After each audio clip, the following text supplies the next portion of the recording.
Khabar guys, Assalamualaikum, dalam salam sejahtera. Selamat kembali ke YouTube channel. Hari ini kita nak bincang pasal macam mana kita nak konsisten. So, kita akan share dua perkara. Jadi, apa dua perkara ni? Jom.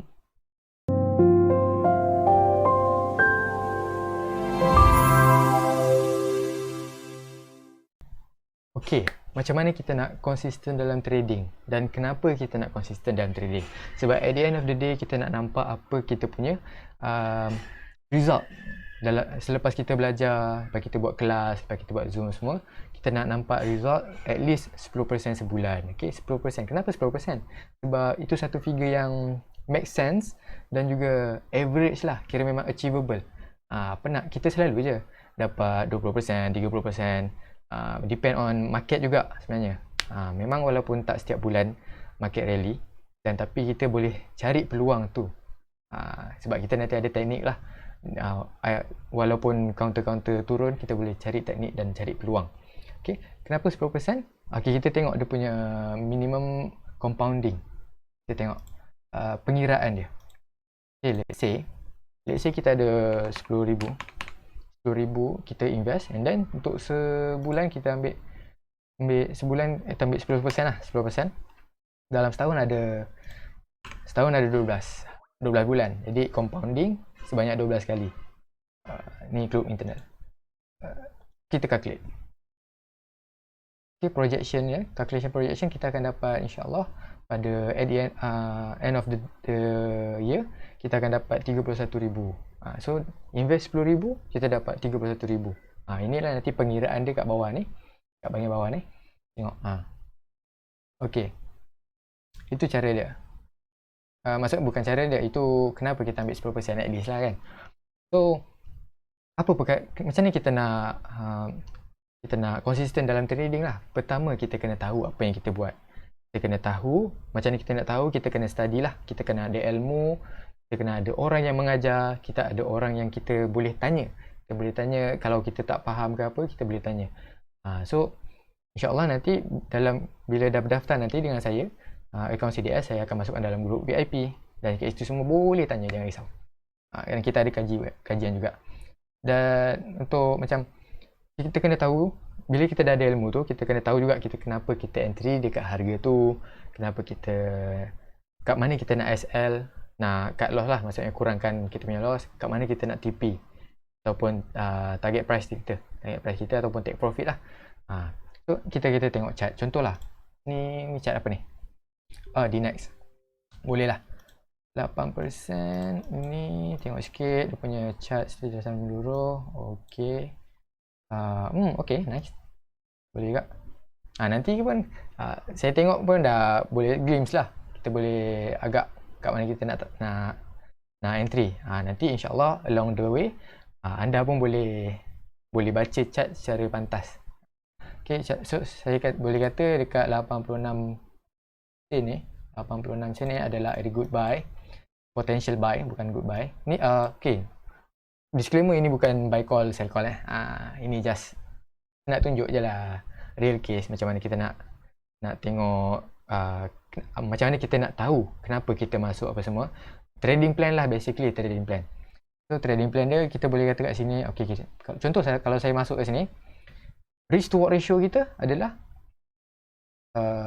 berapa? Dah naik.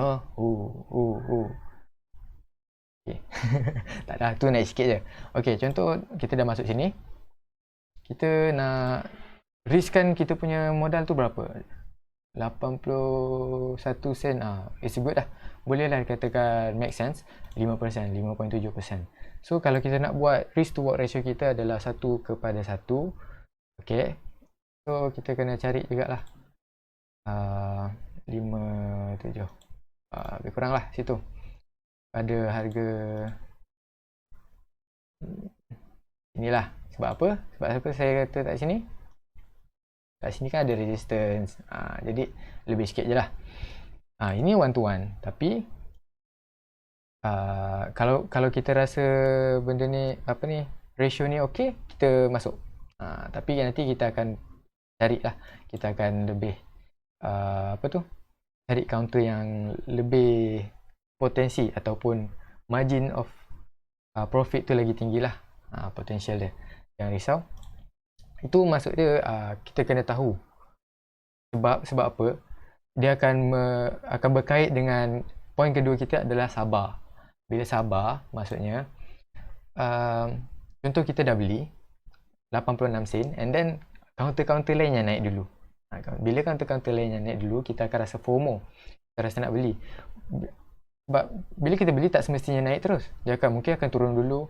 Time tu kita tengah loss and then kita nampak kaunter lain yang tengah naik. Kita cut sekarang. Kita cut instead of kita kurangkan kita punya loss kat bawah ni. So bila kita cut loss kat sini, kita tengah rugi. And then kita masuk counter tu. Counter tadi kan dah naik. Kan? Kita nampak macam, uish, menarik ni, naik ni. Jadi kita nak masuk counter tu. Kita tekan dia jatuh. Dia drop. And then kita rugi lagi kat situ.